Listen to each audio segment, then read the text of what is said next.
El brazo armado del machismo, por Justo Fernández López para La Pajarera Magazine. La masculinidad dispone de un brazo armado terrorista compuesto de asesinos, violadores, abusadores y acosadores callejeros, aparentemente aislados unos de otros, pero cuyo objetivo común es mantener sometida a la población femenina. No se trata de conflictos individuales, sino de un perverso mecanismo de ejecución sistemática de actos de terror contra ellas. Es a través del miedo, como en todos los fascismos, la manera en que se sostiene la nación hombre. Una de las amenazas más habituales es: no te quejes, sabes que hay hombres mucho peores que yo, invocando así a la existencia cierta del brazo armado.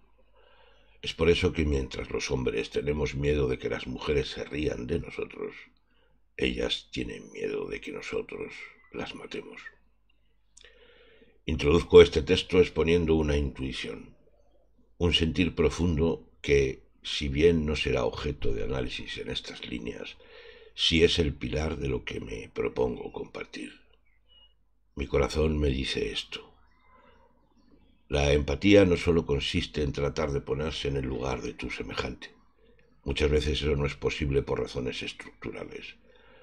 La empatía es conectarse a la emoción, a la vivencia, al sentir de la experiencia del otro, sin cuestionarla mediante la lógica propia. Los hombres no podemos ponernos en los zapatos de una mujer maltratada o violada.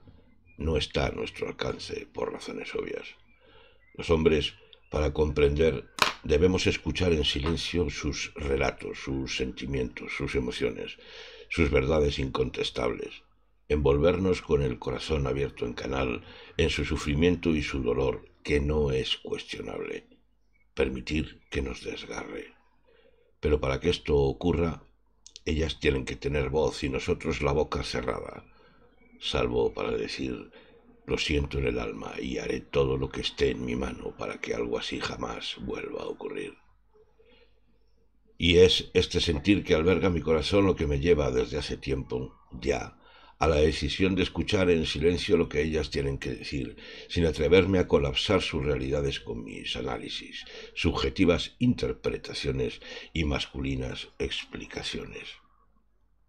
Es solo un cambio de actitud, sin más, pero también es una apertura al aprender a mirar con los ojos de la mitad de la humanidad que los hombres no hemos tenido en cuenta hasta ahora. Siguiendo esta intuición, hace unos días tuve la inopinada oportunidad de conversar largo con L. Ella es una mujer conocida a través de los medios, su experiencia personal como víctima de violencia de género también, y su expareja, el maltratador, también. Hemos decidido los dos no revelar su identidad en esta ocasión, precisamente para no envolver en pasado su ahora esperanzador presente. L está bien, ha pasado suficiente tiempo y se ha trabajado muy mucho, como para conversar conmigo con una solvencia y una sabiduría que me produce profunda admiración, teniendo en cuenta su no elegida terrible historia. Quiero decir en primer lugar que este texto va dirigido fundamentalmente a los hombres, a tipos normales como yo. Ellas hace tiempo que ya saben, ya comprenden, desde luego mucho mejor que nuestras masculinas entendederas. Por eso invito al lector masculino a viajar conmigo por el camino que lleva al infierno en vida. Ruego no se detengan ustedes en los hechos, que no detallaré para evitar precisamente su análisis con nuestras miopes gafas masculinas. La propuesta es otra: acompañar a L en su proceso emocional desde que comenzó su relación con el maltratador hasta que finalmente, años después, una noche, recibió en su casa a la policía, alertada por una vecina, con la cara reventada tras ser golpeada con saña contra el suelo por el miserable. Salvó su vida de milagro. Posteriormente, tras la denuncia de oficio, lejos de haber acabado todo, tuvo que verse en la horrible situación de tener que permanecer encerrada en casa mientras su expareja seguía haciendo su vida con normalidad, recibiendo el mismo reconocimiento social de siempre, como si nada hubiera pasado. L nos dice: Él gozaba de impunidad absoluta. Seguía asistiendo a actos, le seguían invitando a charlas y eventos. La gente le seguía aplaudiendo y reconociendo. Era yo quien estaba recluida en casa asustada. Repare usted, lector masculino, en que se trata de un largo periplo de hundimiento progresivo en el terror y en la alienación personal de una mujer que una vez inició una relación confiada e ilusionada. La calificación de lo ocurrido no admite paliativos, es cruel tortura sostenida en el tiempo. Imaginemos lo que significa que la persona en quien confías y con la quien convives es en realidad tu verdugo. Ya no existe ninguna posibilidad de estar a salvo.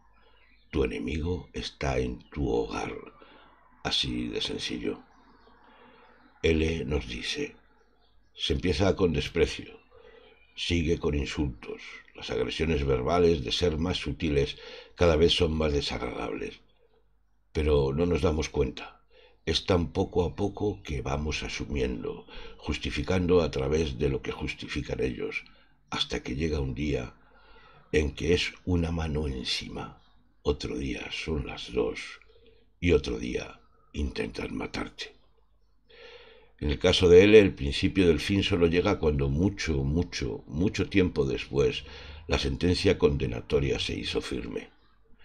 Pero no crean ustedes, hombres que leen, que la justicia haya actuado contra el miserable torturador, teniendo en cuenta el horror de todo el largo proceso de destrucción de la vida de una mujer. Lejos de eso, los jueces no quieren saber nada del proceso de tortura y sometimiento de casi 2 años de relación. Deciden solo atender a los hechos denunciados y probados de la noche del último estallido de violencia del maltratador. Y, por supuesto, tienen en cuenta la falta de antecedentes del miserable. L nos dice, a pesar del tiempo transcurrido, todavía es muy duro. Todavía no salgo sola del barrio, no me siento segura. Ya ha habido condena por juicio rápido, condena por lo penal, un recurso desestimado. Y aún así, esta persona, al no tener antecedentes, simplemente va a cumplir 56 días de trabajos para la comunidad. No va a tener ningún tipo de alteración en su modo de vida. Mientras yo, de repente, me encontré que no sabía quién era. Me miraba al espejo y no me reconocía. Perdí la motivación por todo y me quedé en la nada. Lo peor de la situación después es que no eres nadie. Te han llegado a hacer tan minúscula que desapareces. Y todo esto a cambio de 56 días de trabajo comunitario. Pero existe otro ángulo del proceso judicial que quiero traer también aquí, ante mi conciencia masculina y la del varón lector, y es el texto previo de la sentencia. A pesar del atestado policial que no deja duda alguna al intento de asesinato de L a manos del maltratador, a los jueces les parece imprescindible investigar y argumentar si la víctima está buscando algún beneficio personal a través de esa denuncia que, como he explicado, ni siquiera la realiza en primera instancia la víctima, sino la propia policía, tras ser alertada por una vecina. L nos dice, voy a usar la sentencia para explicar lo que ocurrió. Sentencia que debo llevar siempre conmigo para justificar que esa persona no puede acercarse a mí. En el juicio no fue necesario que declarásemos ninguno de los dos, porque tanto el testimonio de la policía como los partes de lesiones y como las declaraciones en el juzgado de guardia eran más que suficientes como para demostrar lo que había sucedido. Sin embargo, la sentencia condenatoria recoge esta argumentación. No se constata la existencia en la víctima de resentimiento anterior que pudiera enturbiar la sinceridad de su testimonio, haciendo sospechar que la finalidad perseguida por la denunciante no coincidiese con la recta administración de la justicia.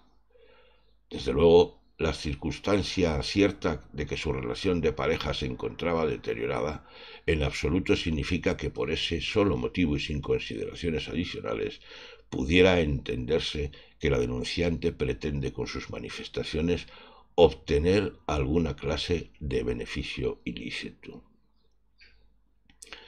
¿Comprenden ustedes, lectores masculinos, el significado profundo de esta parte del texto de la sentencia?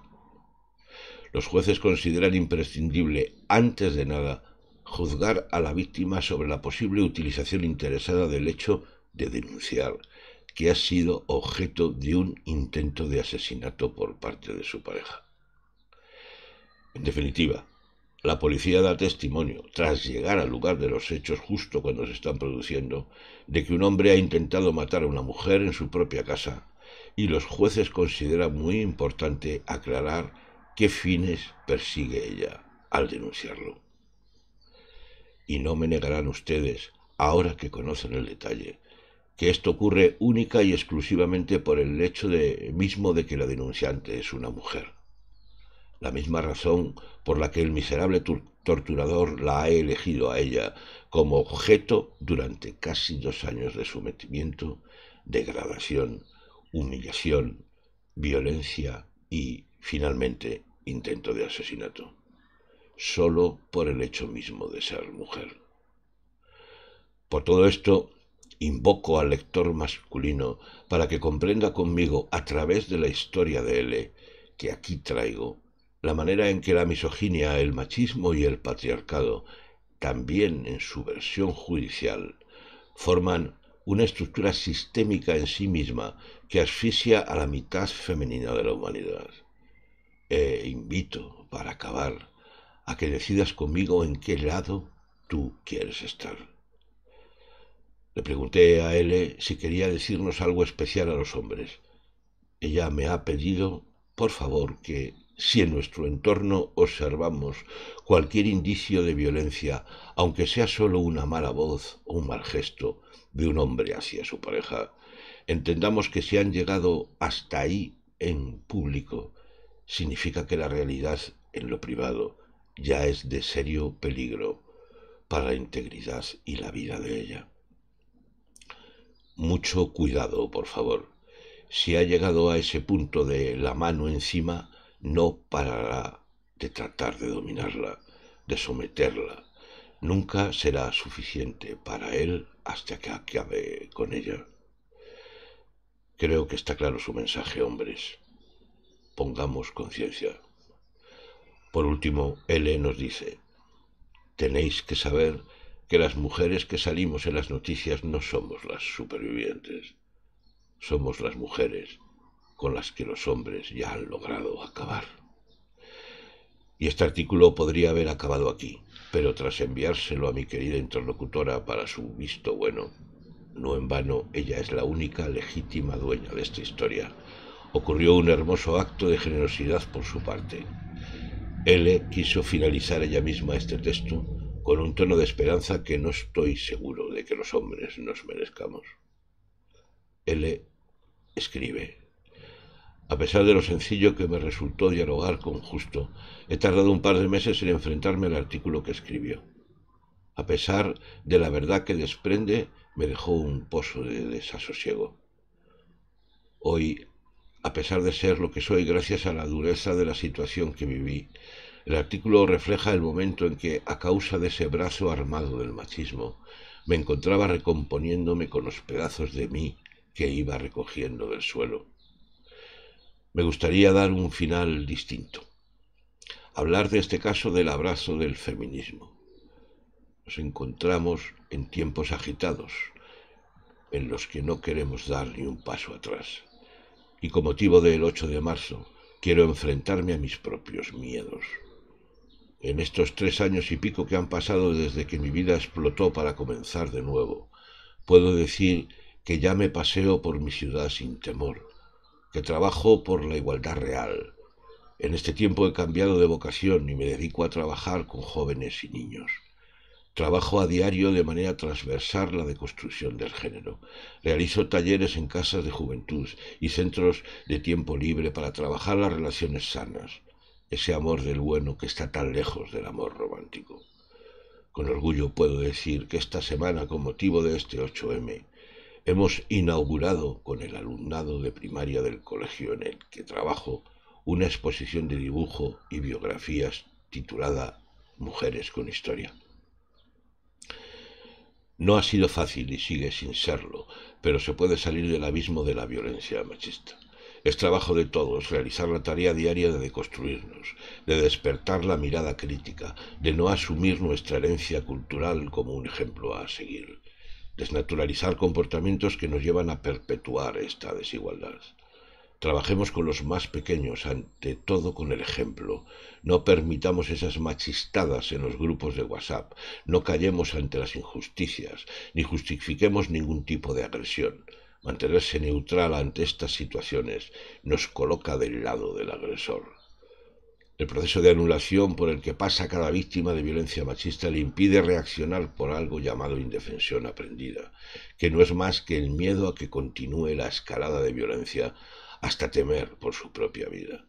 Este proceso es parte de esta maldita herencia, esta construcción social que nos ha situado donde estamos y tenemos la obligación moral de romper. Trabajemos todos los días en esto, con nuestro ejemplo, sin callarnos. A diario yo misma me descubro en pensamientos machistas, pero eso es lo importante, descubrirse y ser consciente para poder cambiarlo. Eso es lo que realmente importa.